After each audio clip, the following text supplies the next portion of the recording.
from Zoe's Fancy Cakes. Those of you that watch me regularly will know I haven't really posted a new YouTube video for a week or so. So I just wanted to apologise that I've not been putting them up quite as regularly as usual.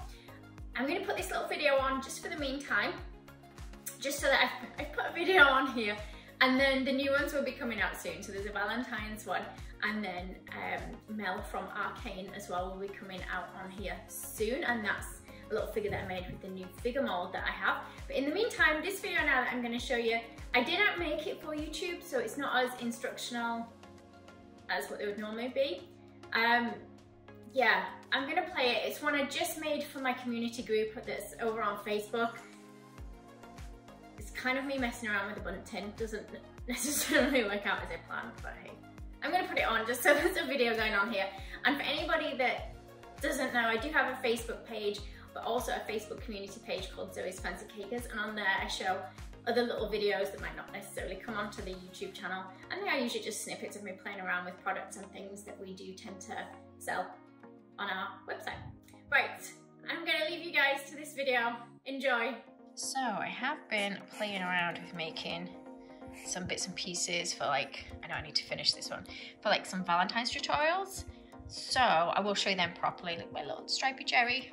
These are with the ruby chocolate, but then I've also put in like some colour mill and some of the candy pink, no, hot pink colour mill. I'm just not sure where I put it, guys. So that part I will properly show you in a YouTube video, but I thought maybe I could use some of the spare ones that I've got to decorate my Bundt.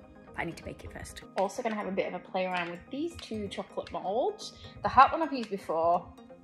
The other one is like mini Bundts, so I thought maybe we could mix some of those in chocolate, see what they look like on it as well. Oh look, this one has a little chocolate fudge recipe, which is pretty cool. I'm just going to put chocolate in mine for ease today. But yeah, I like these. This one, the hot one, has a different recipe actually. I don't know if it's chocolates and ganache. I think each one comes with a different recipe card. So I'm going to have a go with the ruby chocolate. It's a nice pink colour. But if you do want to make it brighter still, you will have to add some food colouring to brighten it up even more. I added a touch of hot pink to mine, just to make it a little bit brighter. This one's got other colours in it as well at the moment. I will make it a bit more solid in colour in a second. So I've made a bit of a mess. I've poured some in the hearts. Give it a good bang, because you can see the air bubbles will come to the surface rather than hopefully being at the other end of the mould. And then where you've gone over the edges, just give it a little scrape. So I've put some in the other mould as well. I'm gonna add some white Caliber chocolate to the little tiny bit of the pink chocolate I had left in there to make a pale pink. So I don't want to put too much in because it's easier if I don't have to scrape anything off. And I bang that again to see if we can get rid of any air bubbles. It's actually not too far over the top, we might get away. It's a little bit marbled, and that's just because I mixed it in the same pot as the other colour of chocolate.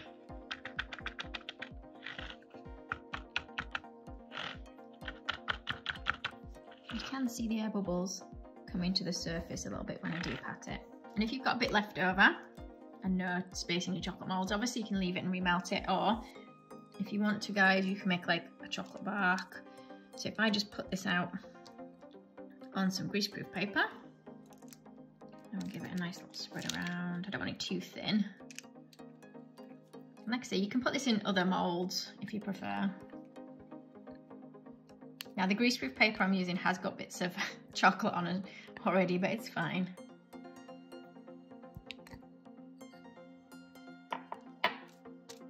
You can pick some sprinkles.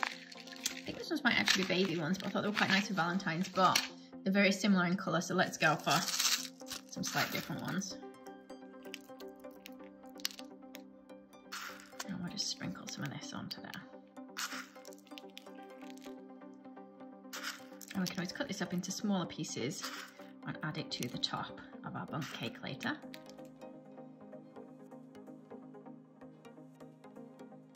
We're going to melt some ruby on its own now to see what colour that is if we don't add any food colouring and things to it. Almost melted.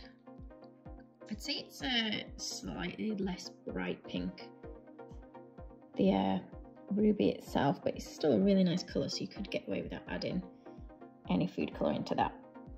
Just let these dry now, or set.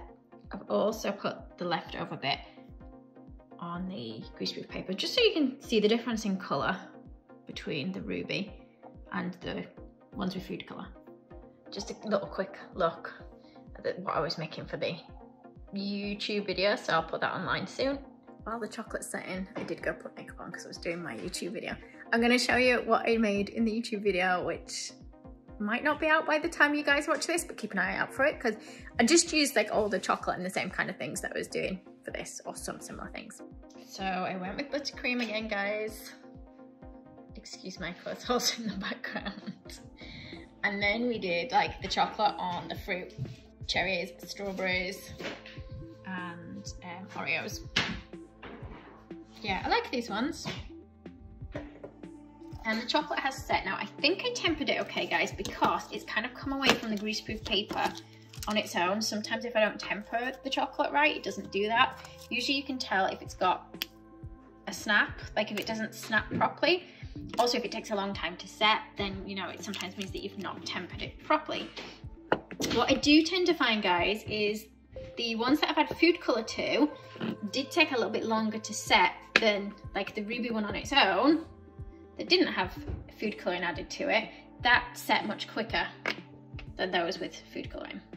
So I'll just try and pull it away from the edges of the mould and pop it out. So these ones are all solid chocolate. It's easier to pop them out when they're solid chocolate. I have done them with fillings before and they do work fine, especially with ganache.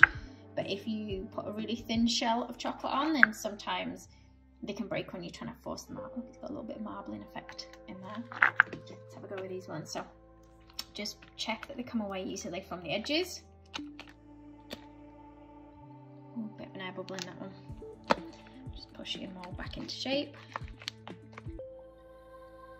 I love these. I think they're great. I think these are my new favourite mould. I realise I say that about everything.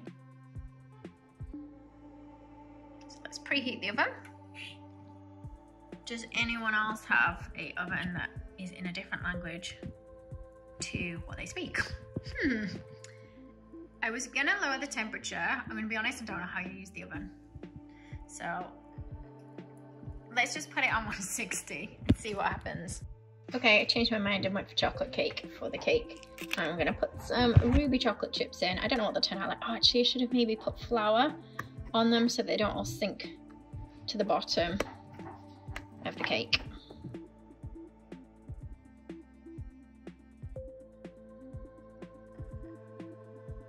So I'm not very good with if chocolate chips will sink or not, so let's just stick some on here.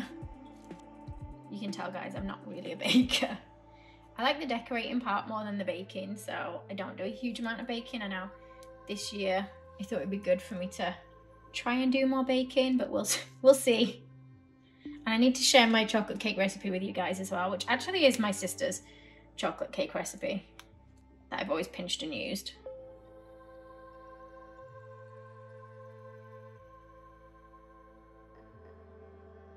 Okay, so it's risen loads.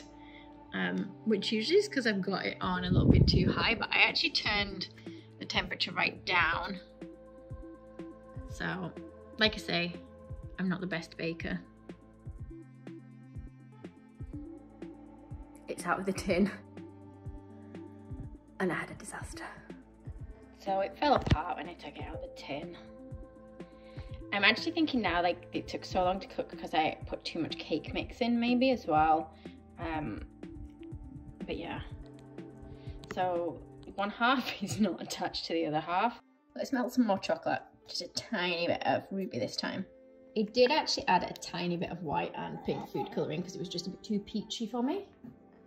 So let's start by, see if it pours on.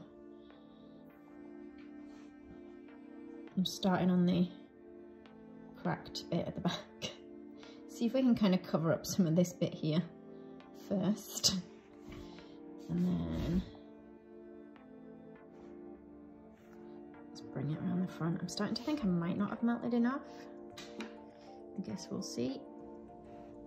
I've actually, guys, put greaseproof paper underneath what I'm doing so that it catches any extra chocolate and then it can kind of reset and I can peel it off.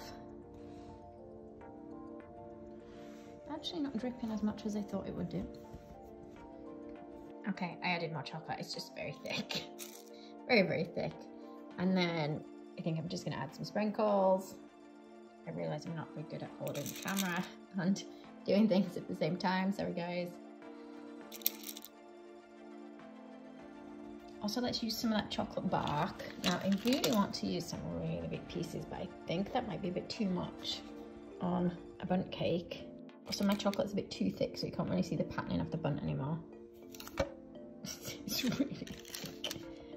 Does anyone else ever find that they decide they're just going to put something together really quickly and then nothing really works for them? Okay, let's see if we can kind of slot it into some of the kind of gaps and things that there are on there.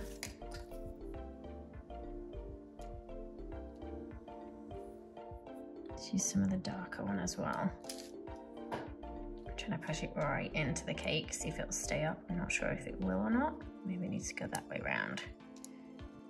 Let's see if we can put some of our little bundts on. Now, I don't know if the chocolate's maybe still a little bit wet, so it's possible that things are gonna move around a little bit when I try doing this. We'll see. Oh wait, let's have the air bubbles to the back. I don't want to see all them air bubbles.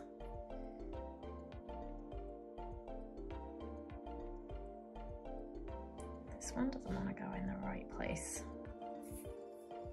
Stay. Let's put some of our other shapes and things on as well. Maybe a little heart on there. Apologies guys, I really struggled to put things on while holding the camera.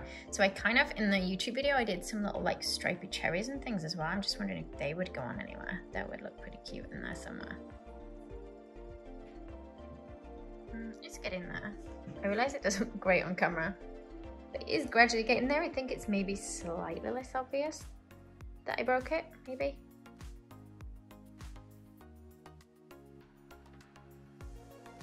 So I did have fun doing this one, guys. Let me know how you get on with your bundt tins.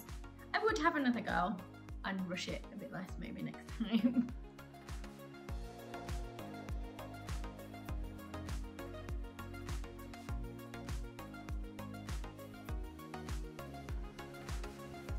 Thanks for watching, guys. Don't forget, new videos coming soon, and apologies that there haven't been any online for a while. If you liked the video, be sure to hit the thumbs up button and leave me a comment below.